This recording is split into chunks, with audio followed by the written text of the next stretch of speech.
Hello, everyone. It's Linda Ockwell-Jenner here again with another SBCN Small Biz podcast. And this is one of those special podcast videos where we have a series of our members appearing and giving us all kinds of tips and tricks on their profession. And one of my most favourite people is Mr. Ian Inglis, who's with Remax. And basically, he gives us a lot of updates on, how he built his business and the why and wherefore. So I'm really happy that we've got him along tonight. Hi, Ian. Hey Linda, how are you? Well, we had my grandson for a few days, and though he's really, really good little boy, I managed four of my own children, and one just seems I can't. He's fantastic. I just seem to be out of sync with doing it, even though he's a Yeah, good boy. yeah, And yeah. you've got grandchildren, so you can relate. Oh, for sure, for sure. So he's home now, and I've been looking forward to this because you always have a really good way of sharing whatever news or events you're hosting lately. Yeah, well, again, thank you so much for the opportunity, Linda. I really appreciate this. And here, as I sit in my office at home, I look out the window, and I was going to talk about the spring market. Well, this winter just will not let go. For a while there, it looked this week that we might be, getting some good spring weather, but here we are back in plonk in the middle of winter. So, the reason I was addressing that was because, the spring market tends to be the busiest time of year in the real estate market. And quite often it coincides with March break when the kids are off school. And I've always found myself is that once March break hits and the kids get off and then they go back to school, that's when the market really starts to take off. The opportunity to get the house on the market, typically the weather by then is starting to get better, and buyers are ready to buy. And so far, the year has started, the first few months has been definitely a little slower than normal.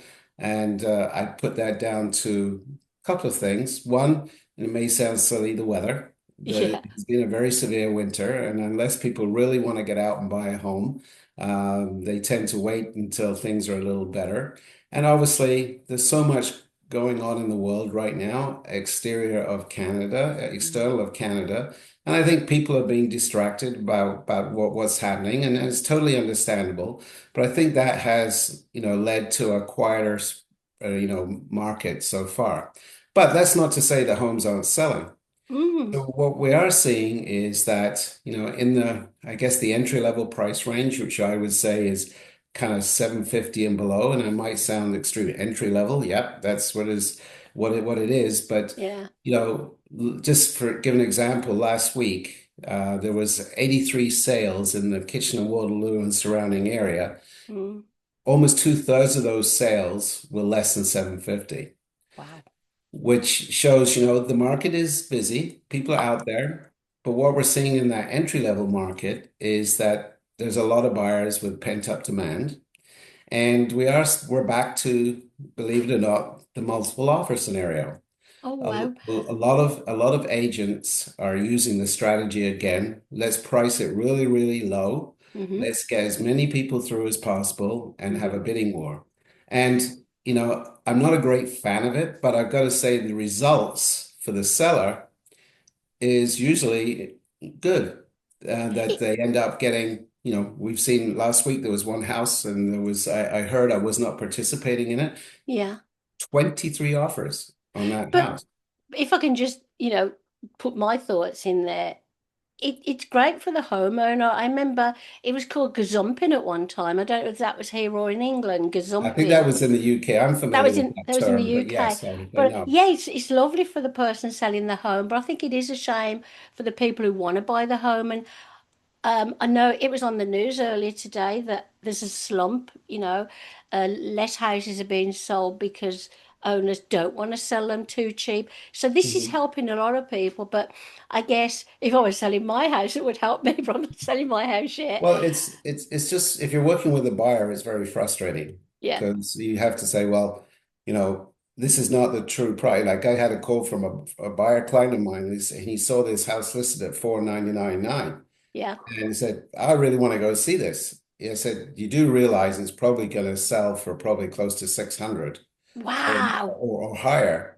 And so I counseled him and said, you know what, unless you're qualified to go up to that number, you're probably just gonna, throw an offer in Disappointed. and, you're Yeah. not gonna get it. And I have that's another exactly what question though. happened. I have another question. So I don't know whether this is a myth or a truth. Do you remember when it was COVID? And I Yeah, know one of the homes by us went through this. If a home is sold for more value than it is worth, is it a problem to do with the mortgage? I mean, I'm not, that clever about this kind of absolutely. thing. Because the lender's based on the appraised value, not Hmm. on the house sold. So let's just say this house sold for 650,000, but it appraises out as 600. Yeah.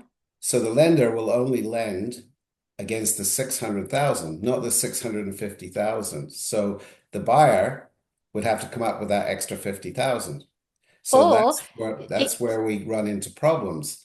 I think Now, it was worse during COVID though, wasn't it? Because homes yes, were going into the million, but then going down to the 600. So that is a big gap. So what is the point of the, okay, so do people know this when they put the offer in on a house that's gone up from four to whatever? Do they yes. know that this might be a problem down the line or Yeah, well, if they're working with a good agent, that agent should explain to them the should be market, honest? Yeah. what's going on. Yeah. Typically, the sign is like if you see a house listed and it says the agent reads the description and it says um, holding offers, looking at offers in 1 week at 6 p.m. on Monday, let's Yeah. say. Yeah. That tells me that the price they're listing out is not the expected price. They're Mm. going to be looking for 20, 50 plus thousand over the asking price. Yeah. If the listing says offers anytime, Mm. maybe with 24 hours irrevocable to give everybody who's been through a chance to make an offer, that's Mm. telling me the seller's expectation is probably pretty close to the asking price. Oh, that's good. And I think you So, did that with one of our sons, when he bought his condo. mhm. You said it will be pretty much, what you can offer, and that worked out really good for him. I understand, but isn't it true that in it? Well, first of all, do we have something going on with the bank tomorrow? Are they going to change anything to do with, what is it called? What do the bank do? They change You the. mean the bank rate? Yes, what's going Yeah. on with that tomorrow? Is Well, it I too? really I don't think the predictions are that the rates aren't going to change. It's going to Okay. remain the same. Hmm. Although just the last week with the economic numbers was Yeah. showing that we're inflationary more than, but that's not, with again, we've got these external forces outside of Canada, like we're all paying more for gas and I everything know. else, Yeah. right? Yeah. Yeah. But the Okay. word on the street is that the rates are not going to change. That's good. That's And good. so, you're looking at a 5-year mortgage right now, you can still get it for around 4%, like a Which 5-year isn't. It fixed rate, isn't bad. which Is it which is true? not bad, but it's interesting. I forget how many million mortgages are going to be coming due this year. Yeah. Like meaning they're at that point where they need to be renewed. Yeah. And a lot of the people that have those mortgages are paying 2% or less. We were at one point. Yeah, as a We're lot of mortgage us free now, were. luckily, but we were So paying that. even though 4% is a pretty good rate, Yeah, if you're paying 2%. 2%, it's double, Yeah. right? So there's some people, unfortunately, are going to get caught Yeah. with that Yeah. because, they're going to, oh my good, my mortgage payments are going doubling. You Yep. know, I bought at the peak of the market. My house is not worth what I paid for it back then. And so then there lies the problem, right? So, But is it true that in a few months house prices will rise again, or is that a myth? oh no, I think, real estate is a long-term investment. Yeah. But I think in the short term, I don't think we're going to see any significant increases in value. I Okay. think we'll see maybe in the second half of this year. Hopefully, things outside of Canada have settled down a little bit. We could start to see, I would say like small increase, maybe 2% or something, but we're not going to have what we had a number of years ago, where basically it went up like a rocket. No. But it's going to take a while for us to climb back. But I think, Okay. again, long term, real estate, it'll go back up. But I think the short term, I think personally, I think we've kind of reached the bottom of the market right now, price-wise, Yeah. but I think it's going to stay there for a while, and eventually it'll gradually start to go up. That's So, interesting. Also, I did, before you leave us, I did want to talk about this event that you are hosting for a really good reason. I'm so excited. yeah, so this is something a group of agents in my office are putting together. Um, and again, I just wanted to start with saying it's not a sales presentation. It's No. basically being put together as an information session, probably for people who are getting close to retirement, that sort of thing. And it's called When Life Happens, and it's a estate planning and life transition seminar. Oh, We're good. going to have a financial planner, we'll have a lawyer, a mortgage broker, a seniors move specialist, Wow. and they're going to talk about different aspects as we get into that stage of life. And there'll be a very helpful workbook that you'll be able to take away with you. And we think it'll provide you some very useful information for the future, so you later on you can make informed decisions. It's going to be on Thursday, April the 9th, 6 to 8 p.m. at the Hampton Inn Suites in St. Jacobs, and there will be refreshments provided. And I would say, if you're interested to come, it's 2 hours, it's 6 to 8, and I think it'll be a lot of valuable information. And you can always contact me, Ian Inglis at remaxsolidgold.biz, or my number 519-888-7110. If you're interested in attending, is RSVP.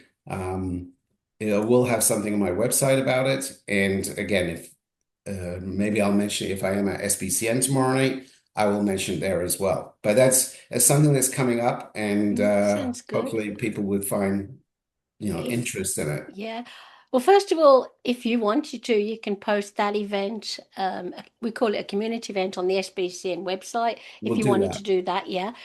But why I like this event, and you didn't have to say it's not a sales pitch. It's obvious it's not a sales pitch because your organization, Remax, you, all your people working with you, and everybody else, they're very much into helping people versus pushing them into, a Exactly. sale. So it's lovely that you're doing this event. It's much needed at the moment because there's so many. This sounds awful, but there's so many people out there who don't tell us the truth or don't, whether they're financial realtors or whatever. So they know that if they come to your event, I know it's for all of you, but I'm going to say your event at the moment.